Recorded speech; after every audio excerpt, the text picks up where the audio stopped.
Hi, my name is Frank Hartman. I'm the Executive Director of Earthroots Canada. Welcome to Earthroots Provincial Election 2022 video podcast. It's Thursday, May 12th, and as always, I'm with Gord Miller, Earthroots Board Chair and former Environmental Commissioner of Ontario from 2000 to 2015. Hello, Gord. Hello. Hello, and where are you joining us from today? Well, today I'm up in the old growth forest of Temagami. That's where Earthroots has its own roots, if you like. And we've been involved in the Earthroots, the old growth forest in Temagami for over 30 years. It's one of our priorities.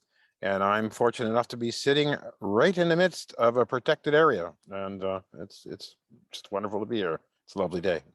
Well, I wish I was with you. So anyway, this is our fourth video podcast, and to first-time viewers, welcome, and check out our other podcasts on the Earthroots Coalition YouTube page. To everyone else, welcome back. Today, we're addressing perhaps the biggest environmental issue facing Ontarians, and frankly, every living creature on this planet, the climate crisis. So, Gord, let me start with this question. Is the impact of the climate crisis being ignored in this election? More than just being ignored, the issue is being misunderstood and misrepresented by the governments and the politicians generally. So it's critical that the correct focus or narrative be put back on this issue.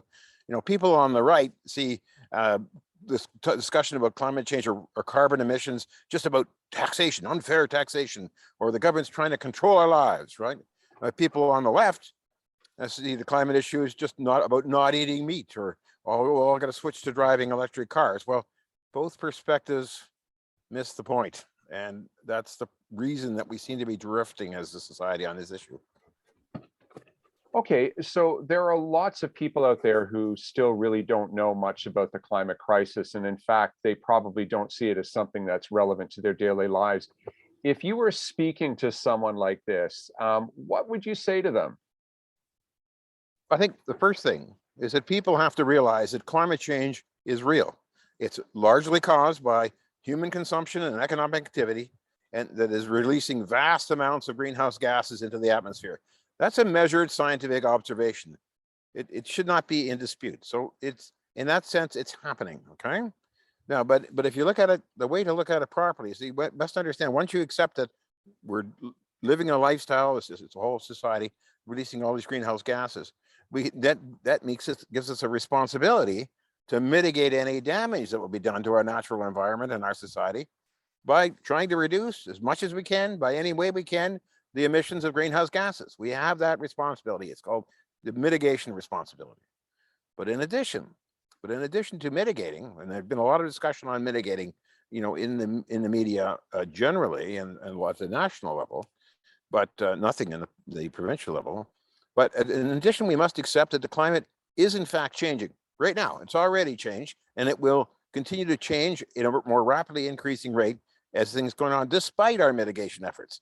I mean, sure, we got to try to slow it down, but it will change, and it's changing rapidly. So our society has to adapt to new conditions, a new society, a new economy, and especially our infrastructure has to be built differently or rebuilt differently to deal with the changing climate.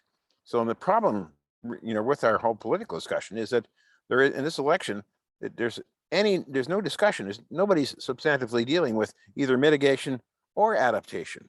And we've got to bring the politicians' attention back on this issue in that way. It's not about high taxes, and it's not about not eating meat. It is about really what's happening in society, and we have to do our best to mitigate, and certainly start adapting our society before the crisis gets unbearable. Right. Okay, so let's move on to a discussion of an environmental issue that's been in the news this week. Last Saturday, May 7th, Doug Ford promised to build a $1 billion road to the Ring of Fire. Now, many argue this is a good thing because it will, amongst other things, get us access to natural resources we need to make electric batteries. What do you make of this announcement?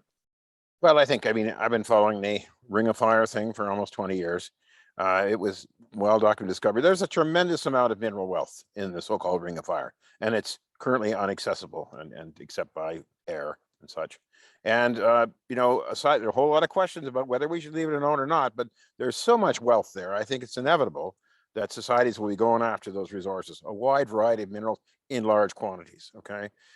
So I actually recommended that you do this by rail. And I always, as the commissioner, I always argued for the benefits of rail, especially to the relating indigenous communities that find themselves way off in the wilderness and with lack of direct transportation links. But they've opted for a road, and the road has its own substantive impact. And I think so. To me, the issue now we say we're going there, we're going to build a road with public money. So we should turn our attention. I hope, you know, obviously they have to deal with the indigenous question. It's the indigenous land, and that has to be done whether before we do anything. So I'm assuming they've got that and somewhat in hand, somewhat the consultation with the indigenous people has been satisfied. But that road in itself has huge environmental implications. It has a wide variety. It's really a whole discussion. But let's just say constructing a road through land and an ecosystem that has no access, no roads interrupted. It's an intact, large-scale landscape feature, featuring amongst other threatened and endangered species, the woodland caribou. And as soon as you put a road through, you change the entire thing. So I would hope that if they're going to build such a road and they're going to operate such a road, that they fully study and anticipate the kinds of impacts that are going to happen. If you just build a big public road and let people into it for hundreds and hundreds of miles, you're going to fundamentally change the entire landscape of that direction. I'm talking away from on the way to the mining facilities, irrespective of the mines. So there's lots of issues that have yet to be dealt with, but I think it's inevitable that the society will go after the minerals and mineral wealth that is there. And just for viewers who may have heard about the Ring of Fire, but don't know physically where it is, could you just give a very brief description of where this road would start and end? Well, yes, I can do that, but I'm not sure the vast majority of people in Ontario have no knowledge of the geography. But just picture, if you can picture Lake Superior and Lake Nipigon, that round lake that sits above Lake Superior, a road up from that area, almost due north, straight north, up to an area not quite as far as Hudson Bay, but close enough. And then on east-west, you might know the shape of James Bay, and it will go about halfway up James Bay and go west into the wilderness, about 90 or 100 kilometers. And that's where this deposit is. So there's really nothing near it, and there's no way to get there except by helicopter, or if they perhaps build a small airstrip for landing. But it is truly a vast amount of wealth in the middle. And then the other issue, of course, related to that, in terms is that there are all these remote indigenous communities that have been there for millennia, and one would hope that, I mean, the indigenous are very concerned about all the intrusion onto their lands. Fair enough, let them deal with that.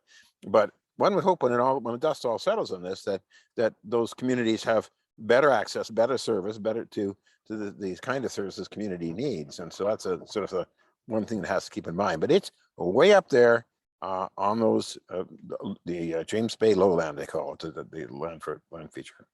And then we should also note that the land that we're talking about is actually a huge carbon sink, to kind of bring it back to the climate change crisis issue. And any disturbances that take place there will reduce the ability of these ecosystems to absorb and keep carbon out of the atmosphere. So, well, not only that, when you dig in it and you drain, you free up huge amounts of mercury that's been trapped there over the centuries. So you feed mercury into the rivers, into the food supply of the indigenous people, and then ultimately into the James Bay and Hudson Bay. So there are, yes, a host of other environmental problems that have to be dealt with. There is no question. Yeah. Okay. Well, let's end with a question submitted by an Earthroot supporter. Sarah wrote, if Gord Miller could ask a question at an upcoming leaders debate, what would the question be? Gord. Well, I wrote it out here. I said, here's the question for the leaders. How does your party propose to deal with the upgrading of our existing built infrastructure to cope with the changes in climate that are already upon us and will disrupt things even more so into the near future? I think if you get those politicians to tangle with a question like that, it means they have to admit that they acknowledge that climate change is a problem and that they accept that there are things that we have to do, restructure and rebuild in our society. Those would be really good. I'd like to hear those answers and see, we'd learn about what our politicians know and understand about the climate change issue. Yeah, indeed, because most of our cities, most of our infrastructure was designed before the climate crisis hit, and it's not ready. And I can tell you, as No, someone who lives in downtown Toronto, we experienced a huge flood in 2013 from an extreme weather event, and it strained all of our resources. Well, that's it for our May 12th provincial election 2022 video podcast. Thank you, Gord. We hope you enjoyed it and learned something useful. Please share this link with your just let friends me and suffer family. along here in the old growth forest in the sunshine. Indeed. We'll be back next week. In the meantime, if you have any questions or comments, reach out to us via our social media channels or send me an email at franz@earthroots.org. That's FRANZ at earthroots1word.org. Thanks so much for watching and have a Thanks for great watching. afternoon. Bye-bye. Bye-bye.